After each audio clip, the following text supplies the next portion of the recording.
So today's session is titled Equitable Pathways to Experiential Learning, Exploring Student Perspectives on Barriers and Solutions. I will pass it on to our presenters to introduce themselves in just a moment.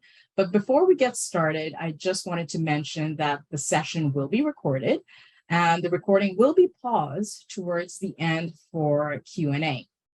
So the final recording will then be posted on the series website soon for folks to revisit should they wish to do so. So with that, since I guess we've started the recording here, I will then go ahead and pass it on to our facilitators. Jess, feel free to take it away. Thank you so much, Fauzia. Thank you for inviting Suzanne and I into this series. And thank you everyone for signing on to Zoom this morning and hanging out with us for about an hour and a little bit. Can everyone see my screen? Can I just get a thumbs up from someone? Awesome, thank you. So as Fauzia mentioned, Suzanne and I are here to talk about a project that the Office of Experiential Learning took on, starting about a year ago now, a little more than that, which is scary how fast time flies. And it is focused on student perspectives and experiences with experiential learning. So what we're going to be talking about today is really looking at the student journey and the student impressions and voices that were shared through this research project, focusing on their current experience, where they would like to go with experiential learning, and the barriers and solutions that they feel like they face in participating in experiential learning, or EL. I know that I will say EL a lot in this session, so note that that is experiential learning. Just to give you a little bit of an indicator of what we're going to do through the next hour or so, Suzanne and I will give an overview on our approach to the project, who was involved, and what we sought to do. But mostly we want to engage this session as participatory as we can. We want to be able to share the student feedback or a sample of it with all of you and have you really immerse yourselves in that feedback and hopefully garner some discussion about what it means for your context, your role, and what we can do going forward. Suzanne and I are definitely here for questions and discussions all throughout the session, as is Fauzia, our wonderful steerer of this amazing work. As we are about to get going, I do just want to do both our UCalgary land acknowledgement and then a personal note as well. So we would like to take this opportunity to acknowledge the traditional territories of the Treaty 7 region in southern Alberta, which includes the Blackfoot Confederacy, comprising of the Siksika, Piikani, and Kainai First Nations, as well as the Tsuut'ina First Nation, the Stoney Nakoda, including the Chiniki, Bearspaw, and Wesley First Nations. The city of Calgary is also home to Métis Nation of Alberta, Region 3. On a personal note, and I'll say a little bit of this in my introduction as well, whoops, not yet. I do want to acknowledge, as a white settler on this land, I am taking part in my own unlearning and learning journey. I am originally from Treaty 13 territory, or the Toronto area, and I have called Treaty 7 and Calgary area home for most of my adult life. I've been lucky enough to travel and explore different areas of the world. I'd also like to share, as we're coming up closer to September 30th, and National Truth and Reconciliation Day, a book that a number of colleagues, I think including a couple in this room, have recommended to me that I'm going to be taking on reading in the coming days. From the Ashes by Jessie Thistle is a book that I've been wanting to read, and I am trying to prioritize going forward. I'd like to invite everyone to introduce themselves in the chat, however you see fit and however you're comfortable with doing so. And if you're willing or interested, please feel free to share a learning resource, a local shop, a local relationship or vendor that you have learned from in your own journey towards Indigenous engagement and truth and reconciliation. So you're already listening to me ramble, but who am I? I am Jessica, or Jess. Jess is absolutely fine. I am the manager of experiential learning here in the Office of Experiential Learning, which is a team within the Taylor Institute and a part of the Vice Provost Teaching and Learning portfolio. Background-wise, I have my MSc in Global Development from the University of Edinburgh, and I've always focused on Sub-Saharan and Southeastern Africa when I've done a lot of my studies. I was very fortunate to be able to spend a number of years living in Southern Africa, predominantly in Cape Town, but also in a number of countries in kind of that Southern Eastern horn of the continent, which is where I started to work with community development, both at the grassroots and systemic level. And I come from a background in the nonprofit sector. So I've been with the university for about a year and a half now.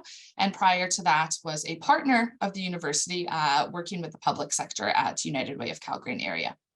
I am a very proud Irish dual citizen. My mother moved to Canada when she got married and has a very strong accent to this day. And she's actually visiting her sisters right now, celebrating some milestone birthdays. So I want to acknowledge her experience as an immigrant to this country and also acknowledge the privilege that I have as a white woman in this country as well. For me, as kind of a passion and background area, I really like working at the partnerships level. And I use a little metaphor that someone at United Way told me once, which was that big boats are slow to turn. So if you hear me in this session, or if you know me at all, you've probably heard me say this before, but I'm very passionate and engaged about looking at collective change and how we can work together to all steer the boat or paddle the same way to make some impactful change. And in this session, we'll talk about what that means for students. Suzanne, I'll pass it over to you. Thanks, Jess. It was so nice hearing about you chat about yourself, because I learned some new things, even though I worked with you. And that was really nice to hear. And this is really what we wanted to share a little bit with all of you here in the room, just to locate ourselves and share a little bit about where we're coming from and how we approach this project. From our own perspectives, our own lived experiences. Myself, I'm a mature student. I worked for quite a bit before coming back to grad studies. I'm Suzanne. I co-led this project with Jess while I was interning at the OEL, which is such a fantastic experience. I'm a PhD student in the Department of Geography. I'm really lucky that from the equator, I get to go to the North Pole. My research brings me to Nunavut, which I've never been before. It's the last place I thought I would end up in, but I've learned so much. And I focus really on communication and how that builds inclusive decision-making. I'm originally from Singapore. I grew up in the UK. I feel like I've worked in a lot of places, and I've worked in the nonprofit and the private sector, mostly on climate change. My passion really is learning from others, especially since coming to Canada. There's so many things, unexpected learnings that I've had. What is the intersection between being myself? I grew up in Singapore and I worked in Singapore. I never really saw myself as a person of color, but I am. And coming here, what is that intersection with indigeneity? I live really close to Fort Calgary, so every day I'm like seeing the Bow River, and I'm looking at this green where the Bow River and the Elbow River meet, and I hear so many things about how this is Mohkinstsis. This is the traditional gathering grounds of the Indigenous peoples, of which these are the traditional territories. But it took me a long time to know that all the things that I knew about Canada before I got here, I had to unlearn, as Jess was saying, so many of those things. And my passion really is learning from others by hearing their stories and also understanding more about myself. I'm getting to that age now where reflection and self-insight is becoming more important, self-development, understanding more about myself. Mostly I do that through writing stories and also sharing stories. Thanks, Jess. Please feel free to go on to the next slide. Thanks, Suzanne. All right, so to give a little bit of background and context before we dive into this project, I just want to touch on experiential learning and what that is in the Calgary context. Firstly, I want to acknowledge that many of you in this room work every single day with students in varying types of experiential learning, and many of you or your teams or folks that you work closely with were involved in the broad cross-campus consultation for the UCalgary EL plan. So across 2018 and 2019, campus was consulted, campus was brought together. What do we need to do for experiential learning for students? What does that mean for the institution? What does that mean for each faculty? What does it mean for each unit and various portfolios? What was derived through that multi-year consultation plan were two bold targets, and that's what's on the slide here. We are aiming as an aspirational goal that by the end of the EL plan, which is currently set to go to 2025, that all undergrad students will participate in at least 2 high-quality experiential learning opportunities, and all graduate students will have the opportunity to participate in 1. We are about halfway through that experiential learning plan. So we've recently had the opportunity to create an EL community report that is available online, and some hard copies actually came to our office this morning, which is a celebration and a reflection on what's happening with EL across campus and where we need to lean into and where we need to go. Within this experiential learning plan, there were 3 broad priorities outlined. 1 was to expand capacity and reduce barriers. 2 was to increase student opportunities, and 3 was to work to attract and ensure high quality EL. At our institution, we all know that we are decentralized, and EL is a very broad umbrella that falls within that decentralized model. There are within the curriculum activities and outside of the curriculum activities, and all of these involve practical hands-on learning or learning by doing. The need for skilled graduates, and in particular in recent years with national and provincial government contexts, has honed in on a type of experiential learning, which is work integrated learning.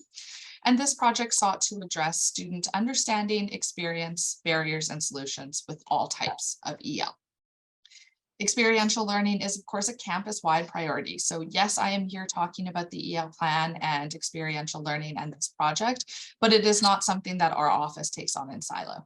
We are a convener, a connector, a hub unit, a support unit for campus, and learn from and work with so many of you in this room and so many others across campus every day to help support and pursue these broad goals within the plan.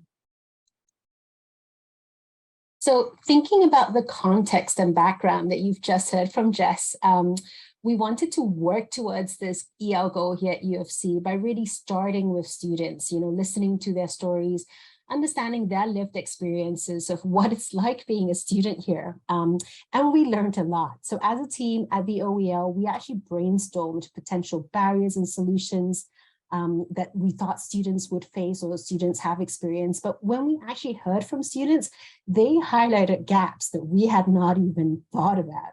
So these were the research questions that we designed the project around. So we wanted to know, to what extent are existing EL activities accessible to and inclusive of students today? What barriers have students faced, and this is whether it's a barrier that's even preventing them from thinking about applying, or a barrier to their learning once they're actually engaged in the EL. What kind of activities do students want to see? And this is where we really wanted to hear from students, how do we make this more accessible and inclusive according to their terms, how they want to learn and engage. So we opened the online survey to all students. We opened this for several weeks to give enough time. We worked with campus partners to reach out to as many students as we could. And I think this really made all the difference in us being able to reach out to so many of them. And in the survey, we also recruited participants for 8 small focus groups, facilitated for most of them by myself and 2 undergrads. So we were all mostly students. We tried to create a safe space for sharing and engaging in open-ended conversation on these questions. Building on what Susanna shared, we wanted to delve more into how we could find the answers to these research questions. And Suzanne touched a little bit on how our project team was made up and how we reached out to students. We're going to dive a little bit deeper into that. I mentioned the grounding vision for experiential learning at UCalgary in my earlier slide. And I do want to acknowledge that this research project would not have been possible without prior projects and initiatives that build the foundation to seek to address areas of EL and projects and initiatives reaching students that address that expand capacity and reduce barriers priority in the EL plan. So it's with thanks that I want to acknowledge the Future Skills funded Fusion Network, which partially provided funding for this project, as well as CWIL, or Cooperative Education Work Integrated Learning Canada, in which we received some funding in winter and spring of 2021 to begin to reach out to students and engage them in conversations about EL participation. Suzanne referenced the focus groups and other engagements involving undergraduate students. So our project team was representative of dual leads, so myself as a staff member and Suzanne as a PhD student, as well as undergrad students, other graduate students, other staff members, and the leadership of Dr. Lisa Stowe, our academic lead in experiential learning. She was a large proponent in shepherding this project and continues to do a lot of work as we move forward in next stages with this project and initiative. I also want to acknowledge our director, Erin Kaipanen, who has been hugely supportive of this work and has dedicated space in an ongoing way for our office to support issues of barriers and possible solutions for students. We talked a lot about who in our office supported this project, but who else consulted? We had to go and look out on campus and go, who is doing this work? I can't just make up a project without being a student-facing staff person, without having a professional background and lived experience background in EL or in barriers to EL. We worked with a number of individuals, groups, and units to help inform the design of the project itself, including students, undergraduate and graduates. So without extensive and iterative consultation with groups that include the Office of Equity, Diversity, and Inclusion, the Office of Institutional Analysis, Student Accessibility Services, International Student Services, Leadership and Student Engagement, Educational Development Consultants like Fauzia, and our former Educational Development Consultant in Indigenous Ways of Knowing, Dr. Gabrielle Lindstrom, this project and this work would not have been possible. From ideation onwards, we really wanted to ground this project in consultation. The survey questions, our approach to the focus groups, how we were seeking to mitigate power differentials and any biases that each of us as individuals on the project team had. We continually sought to call students in and value their voices as true partners in this work. So students as partners is a very important approach to our office. And you know what, at the end of the day, if we're seeking to reach students, we better make sure that students have been involved in the outset, from the outset and throughout with this project. For the survey questions itself, every question was optional and students self-identified. We did not validate or check any of this data. We accepted what they were sharing and ensured that it was anonymous by doing this. We covered some demographic and background related questions to the students individually, their current interest and experience in experiential learning, barriers to experiential learning, and proposed solutions. As a result, we were able to receive over 2,000 student respondents, which was fairly reflective of about 5.5% of the UCalgary student body based on the Office of Institutional Analysis most recent fact book that was available. And by and large, this was quite representative of student population by faculty as well, with some anomalies because students could self-select their faculty as a grad student or faculty of grad studies. So I do note that there is a little bit of discrepancy there, but by and large, we were quite reflective of the student body. Of these respondents, approximately 70% were undergraduate students, about 25% were graduate students, and 5% were in buckets that we're calling other, which includes certificate, diploma, later than fourth year in their undergrad, and possibly continuing education, as some promotions did go there as well. So now that we've given you some background on the project, we really want to turn this over to all of you. We're going to be sharing a sample of what students shared in the project. So from survey questions, freeform text boxes in that survey, and focus group transcripts. We want you to be able to download this package and immerse yourself in what students shared. The package should now be in the Zoom chat, so please go ahead and download that. And we will make sure that this is leveraged throughout the workshop. So absolutely download it, keep it for your usage today and going forward. The first section of the quotes package are student identified barriers to experiential learning. And the second section represents the student proposed solutions. We'd like you to take 5 quiet minutes to scan through this quotes package. And I do know that it is large, so I don't expect that everyone will read all of these, but take a moment to scan, pick and choose what resonates or stands out with you. And as you're taking those 5 minutes to go through it, think about what resonates, what might surprise you. And if you're looking at this as a large pile of student feedback, how might you categorize or group the barriers and the solutions? Are there any themes that are standing out to you? So on the barriers experienced by students, so not the answers, but here's what we came up with. So looking through, the quotes package that you've just seen, for ourselves, we were diving through reams and reams of student feedback. And here are the 8 barriers, 8 broad themes that we were able to categorize what students were telling us into.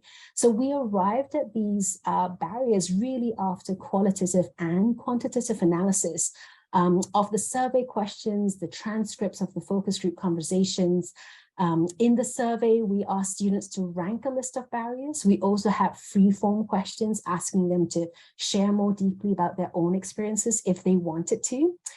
Each barrier that you see here actually has sub-barriers, and we wanted to make it this way so that the person reading it, change makers like yourselves or folks wanting to see how we can move forward with this project, you can work from the strategic high level down to the very tactical level.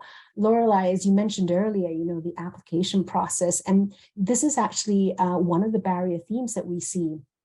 So we won't go through all the barriers, but hopefully from the small group discussion, you will see that these themes resonate with the quotes that you've already read.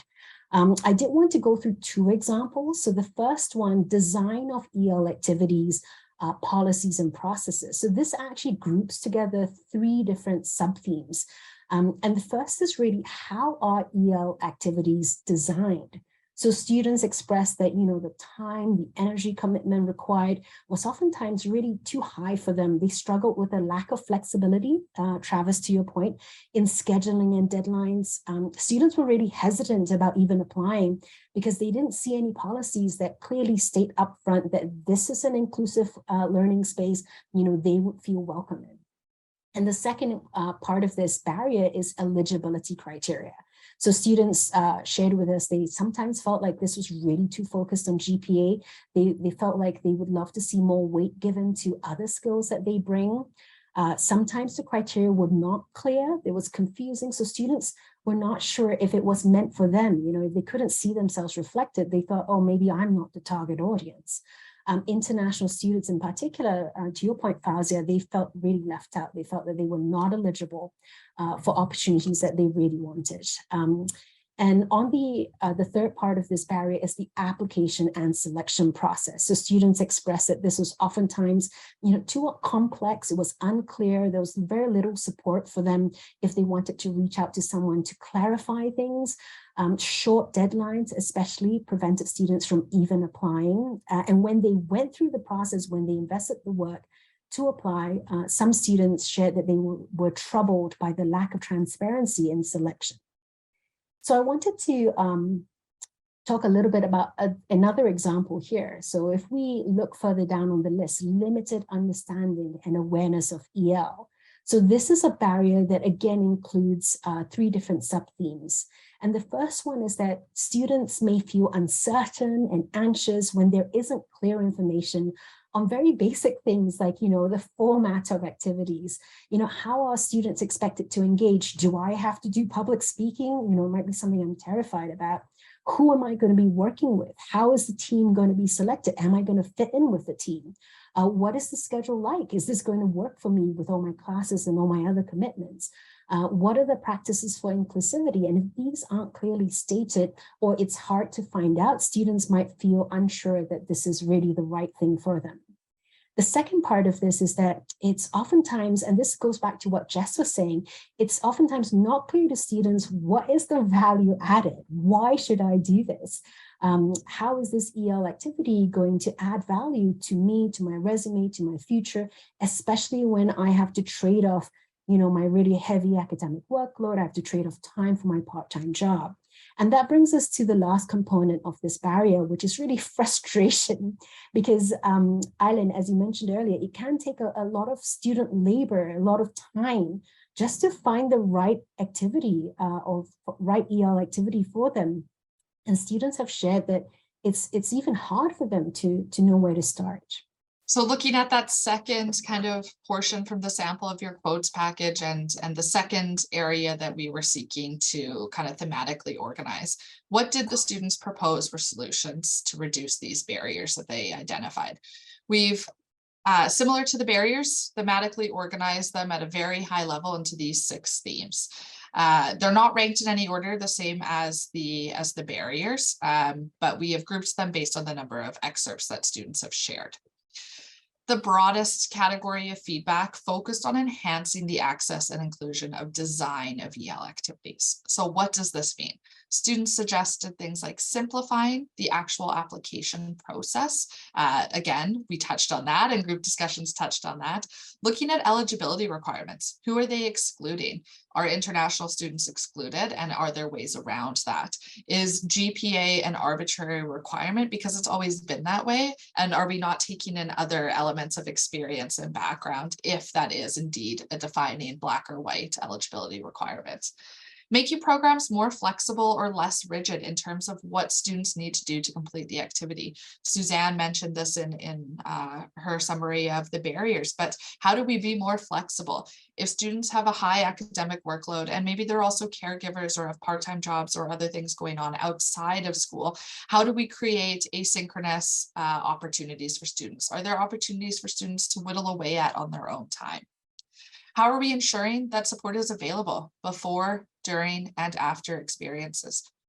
When we think about experiential learning and skill development and articulation, how are we setting students up for success in that engagement? And how are we showing them what it can mean for them moving forward in the classroom, in a job, whatever that may look like? And also acknowledging that sometimes within that support area, there needs to be more than just that skill development or transferability piece. Are there supports for students, and how can they reach other peers, mental health supports, and a variety of other things? Students also talked about the fear of discrimination. Suzanne and I were reflecting on this when folks were in the breakout rooms, that we talked about one of the focus groups where a student shared, is this program for me? I wear a hijab.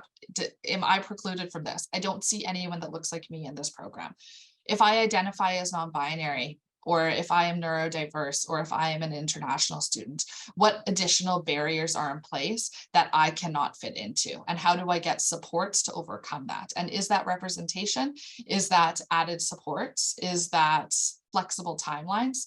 All of these factors fall into this category. The other area that I know was not a surprise for anyone would be financial supports to enable participation. This was one of the largest areas of feedback, and it will continue to be, and we all acknowledge and know that this is a large barrier and an area that students want support in. The feedback here varied. It included providing a fund to remove financial barriers, support for costs associated with mandatory experiential learning, thinking about vaccinations, parking costs, PPE for some programs. And how do we make costs more transparent? How do we avoid having hidden fees or costs and advertise right from the get-go what is expected of a student? Students make all kinds of decisions when they engage in experiential learning, and how they continue to perhaps provide for children or for others in their lives that they care for. It can become very difficult for students to take advantage of experiential learning if they need to forego paid work. And this was something we heard in this project and in earlier projects in this area as well. Moving right along, we're going to put another attachment into the chat, and this is designed kind of like a worksheet or a bit of an idea sparker for you to take home, for you to take to your context, to your area of work, for your team, for you as an individual. And this is really where our office is now. You know, we've disseminated this data, we have analyzed it, and now what? I mean, there are so many things we could do, but what do we do? Who do we do it with? And what barriers do we need to overcome to move the needle on this work? So we'd like to take maybe a little less than 5 minutes, just in the interest of time, so that folks can ask questions at the end. We'll say maybe 3 minutes to take a scan over this worksheet and try to determine, if you received all of this student feedback, what area would you start on first? And I know that that could be an impossible question, but what could you do? What steps would you take to tackle this? What barriers might face you? And who do you need to work with, collaborate with, or engage to move the needle or turn the big boat on this one issue of feedback? So I first just want to say a very large thank you to the students who participated in this project through the survey and the focus group, and through the countless individuals, students, staff members, and units across campus who helped shape and support this project and continue to do so. On behalf of the Office of Experiential Learning, we are still also grappling with this feedback. And when we talk about where we're going next, we're looking at increasing the capacity of our own staff to speak to the barriers and solutions and some of the findings. So looking at helping all of our staff understand how they can speak to it. We're often consulting or popping into various meetings across campus and want to make this information readily accessible to continue to amplify and prioritize the student voice. We're also looking at some more concrete ways that we can move forward with programs that we oversee. So the program for undergraduate research experiences is one program where we're looking to make some changes to eligibility requirements and application processes to be more inclusive for students. And we've also created a Ready for Research micro-credential badge, which is focused at removing a barrier for undergraduate research for students and helping them find barrier-free, flexible ways to get involved. There are other initiatives that are collaborative and institutional in nature that seek to reach neurodiverse students, and that project is growing and evolving with support and collaboration from a number of units in the student and enrollment services portfolio, my apologies, as well as faculties. If you are interested in connecting more about this project, I've put one of our generic inboxes here on the page, experientiallearning@ucalgary.ca. If you do want to learn more about the feedback or chat about how this could be leveraged in your setting, please do reach out to us. Our team is happy to chat at any time.